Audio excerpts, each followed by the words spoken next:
విఖ్యాత గాయని ఎస్ జానకి గారు శనివారం తుదిశ్వాస విడిచారు. శ్వాస సంబంధ సమస్యలతో కర్ణాటకలోని మైసూర్లో ఓ ప్రైవేటు ఆసుపత్రిలో వారం రోజులుగా చికిత్స పొందుతున్న జానకి గారు శనివారం రాత్రి మృతి చెందారు.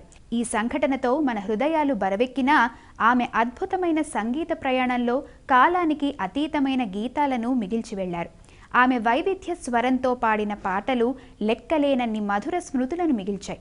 ఆంధ్రప్రదేశ్లోని ఉమ్మడి గుంటూరు జిల్లా రేపల్లె తాలూకా పల్లపట్లలో 1938 ఏప్రిల్ 23న జానకి గారు జన్మించారు. ఎస్ జానకి గారు బాల్యం సిరిసిల్లతో ముడిపడి ఉంది. జానకి గారి తండ్రి శ్రీరామమూర్తి ఉద్యోగరీత్యా ఆమె చిన్నతనంలో 6 ఏళ్ల పాటు సిరిసిల్లలో ఉన్నారు. వేములవాడ శ్రీ రాజరాజేశ్వర స్వామి సన్నిధిలోనూ పలు సందర్భాల్లో జానకమ్మ పాటలు పాడినట్లు తెలిపారు. సినీ రంగంలో విశేష గుర్తింపు పొందిన తర్వాత కూడా ఆమె వేములవాడను సందర్శించారు.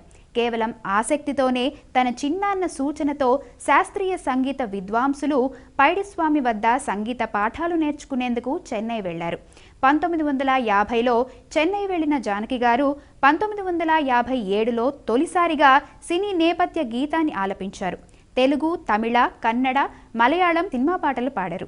వాటిలో కొన్ని వందల భక్తి గీతాలు పాడిన ఘనత ఆమెకు సొంతం. అంతటి మానవత్వం, దయాగుణం, గొప్ప వ్యక్తిత్వాన్ని మనకు విడిచి వెళ్లిన విఖ్యాత గాయని ఎస్ జానకి గారికి భక్తి టీవీ హృదయపూర్వక నివాళులు. అబ్బో, ఇక్కడ కేజీ చీరలు కొంటే 1/2 కేజీ చీరలు ఫ్రీ అంట. మంగళ్య షాపింగ్ మాల్ కేజీల్లో సేల్, టన్నుల్లో ఆనందం.